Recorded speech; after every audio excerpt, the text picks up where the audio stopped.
Well, we're certainly not over David Archuleta. The former American Idol runner-up continues to make his mark on the pop music scene. Since leaving the show, David's released 2 albums. He's also recently penned a new memoir. In Chords of Strength, David offers fans a glimpse into how he made it all the way to the final 2 and what he learned about life and faith along the way.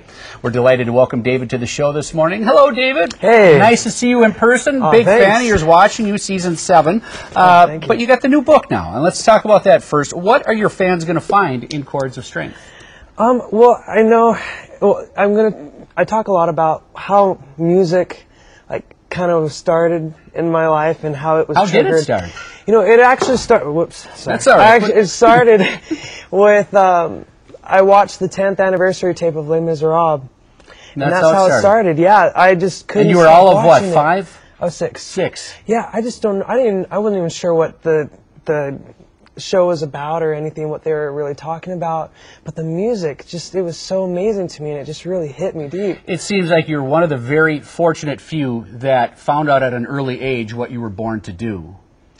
I never thought I found what I'm supposed to do, but I just loved to sing, and I just did it all the time, and was singing out loud in the house, and just loved it. I never really thought this is what I'm going to do. I just did it. How important was family support then? That your folks, did they see a talent in you when you were that young and saw the love to sing, so they nurtured that and let you do what you want to do? Yeah, I grew up in a musical.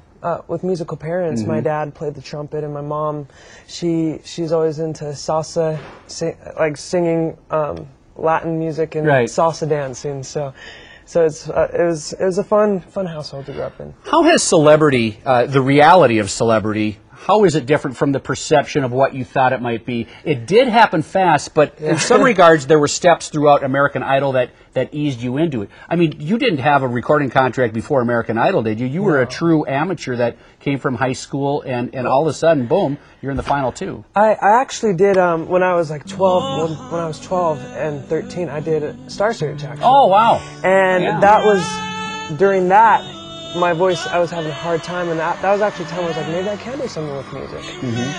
Because I always had self-confidence issues, but I was feeling like maybe I really can do something with that. But during that time I started having difficulties singing, and then I had difficulty breathing and talking.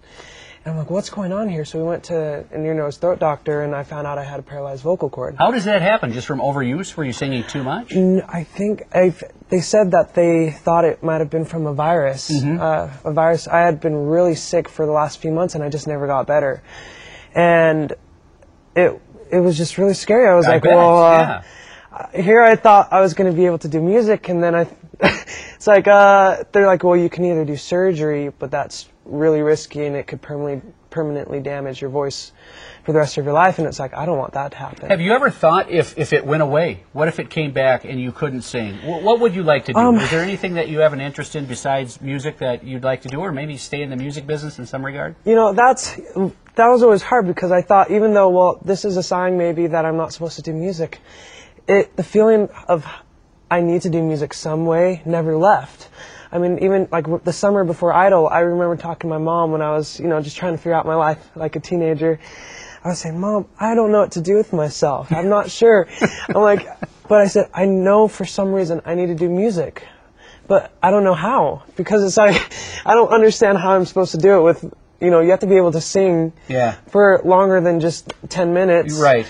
And, you have to do shows and record and do all of that. But during Idol, I actually had the same doctor who scoped me when I was 13.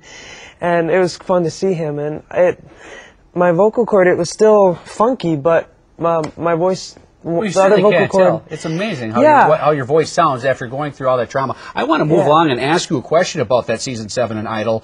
When you had that moment, and you know what I'm going to ask, imagine. That was your moment. I'm sure during rehearsals, I know Paula said it made her cry during rehearsals, and you were great. And then you hit it out of the park with that, and it's one of my biggest memories from all the seasons of Idol. As soon as you hit that last note and finished, did you know, this is it, I'm in it? I mean, I put the line in the sand, and you set the watermark. I didn't. You did. I wasn't expecting any of that to happen. Actually, I was really nervous during the rehearsals because everyone else had these, happy, energetic 70s songs, and then I was like, oh my gosh, I'm gonna be boring, and I'm gonna put Simon to sleep, and he's gonna be like, oh, that was boring. I was trying hard to stay awake. You do a good Simon, by the way. Oh no, I don't have the best accent, but it was. I just thought, I don't know how long I'm going to be on the show, but I feel I think it's important to show people why music means so much to me, and I felt like Imagine was the song that showed that. I didn't really do any acrobats or anything with the song. I just thought, well, I'm not here to compete, really. I'm just here to show people why I love music and what it's done for me, and I guess that's what people connected to the most with Imagine, and it was really an unexpected surprise, but I'm just really grateful that people appreciated it so much. Absolutely. Okay, final question for you. Justin Bieber was on the Today Show today. We were watching it, and the screaming. It's something we can't figure out why the screaming, and it happens to you. I saw you walking through the airport. It was Malaysia or something. You're walking through the airport, and the camera's following, and all of a sudden you got spotted, and here comes a tidal wave of screaming girls. What note is that scream, by the way, and why do these girls scream?